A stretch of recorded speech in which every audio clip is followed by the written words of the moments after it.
ओम नमः शिवाय। दोस्तों, आपका मेरे चैनल पर स्वागत है। निर्जला एकादशी की कथा। जब वेद व्यास ने पांडवों को चारों पुरुषार्थों धर्म, अर्थ, काम और मोक्ष देने वाले एकादशी व्रत का संकल्प कराया था, तब युधिष्ठिर ने कहा था, जनार्दन, ज्येष्ठ मास के शुक्ल पक्ष में जो एकादशी पड़ती हो, कृपया उसका वर्णन कीजिए। भगवान श्री कृष्ण ने कहा, हे राजन, इसका वर्णन परम धर्मात्मा व्यास जी करेंगे, क्योंकि ये संपूर्ण शास्त्रों के तत्वज्ञ और वेद वेदांग के पारंगत विद्वान हैं। तब वेद व्यास जी कहने लगे, कृष्ण और शुक्ल पक्ष की एकादशी में अन्न खाना वर्जित है। द्वादशी को स्नान करके पवित्र होकर फूलों से भगवान केशव की पूजा करें। फिर पहले ब्राह्मणों को भोजन देकर अंत में स्वयं भोजन करें। यह सुनकर भीमसेन बोले, परम बुद्धिमान पितामह, मेरी उत्तम बात सुनिए। राजा युधिष्ठिर, माता कुंती, द्रौपदी, अर्जुन, नकुल और सहदेव ये एकादशी को कभी भोजन नहीं करते तथा मुझसे भी हमेशा यही कहते हैं कि भीमसेन, एकादशी को तुम भी न खाया करो, परंतु मैं उन लोगों से यही कहता हूँ कि मुझसे भूख नहीं सही जाती। भीमसेन की बात सुनकर व्यास जी ने कहा, यदि तुम नरक को दूषित समझते हो और तुम्हें स्वर्ग लोक की प्राप्ति अभीष्ट है और तो दोनों पक्षों की एकादशियों के दिन भोजन नहीं करना चाहिए।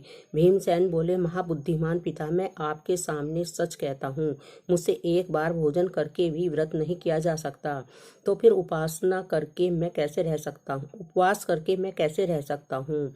मेरे उदर में व्रक नामक अग्नि सदा प्रज्वलित रहती है। अंत है, जब मैं बहुत अधिक खाता हूँ तभी यह शांत होती है। इसलिए महामुनि, मैं पूरे वर्ष में केवल एक ही उपवास कर सकता हूँ, जिससे स्वर्ग की प्राप्ति सुलभ हो और जिसके करने से मैं कल्याण का भागी हो सकूं। ऐसा कोई एक व्रत निश्चय करके बताइए, मैं उसका यथोचित रूप से पालन करूंगा।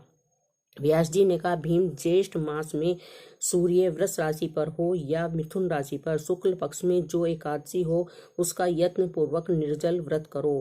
केवल कुल्ला या आचमन करके के लिए मुख में जल डाल सकते हैं, उसको छोड़कर किसी प्रकार का जल विद्वान पुरुष मुख में न डाले, अन्यथा व्रत भंग हो जाता है। एकादशी को सूर्योदय से लेकर दूसरे दिन के सूर्योदय तक मनुष्य जल का त्याग करे तो यह व्रत पूर्ण होता है।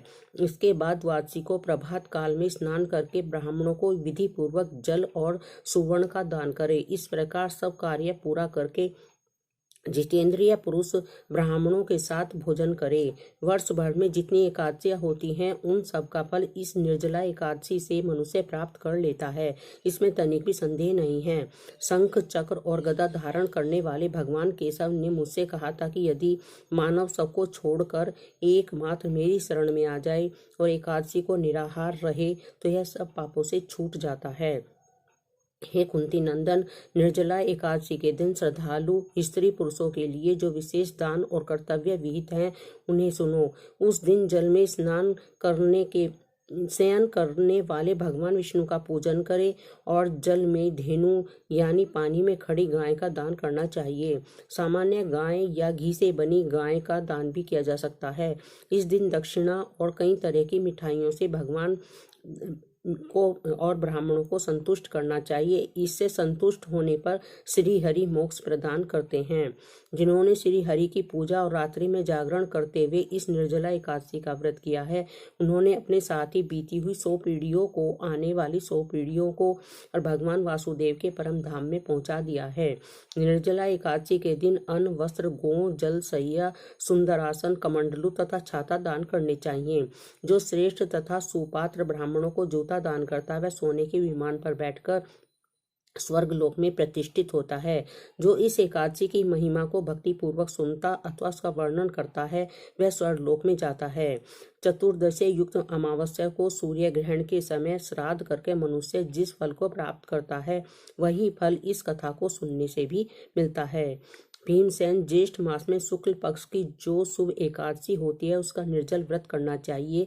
उस दिन श्रेष्ठ ब्राह्मणों को शक्कर के साथ जल के घड़े दान करने चाहिए। ऐसा करने से मनुष्य भगवान विष्णु के समीप पहुंचकर आनंद का अनुभव करता है। उसके बाद द्वादशी को ब्राह्मण भोजन कराने के बाद स्वयं भोजन करे। इस प्रकार पूर्ण रूप से पाप नाशिनी एकादशी का व्रत करता है, वह सब पापों से मुक्त हो आनंदमय पद को प्राप्त होता है। यह सुनकर भीमसेन ने भी इस शुभ एकादशी का व्रत आरंभ कर दिया।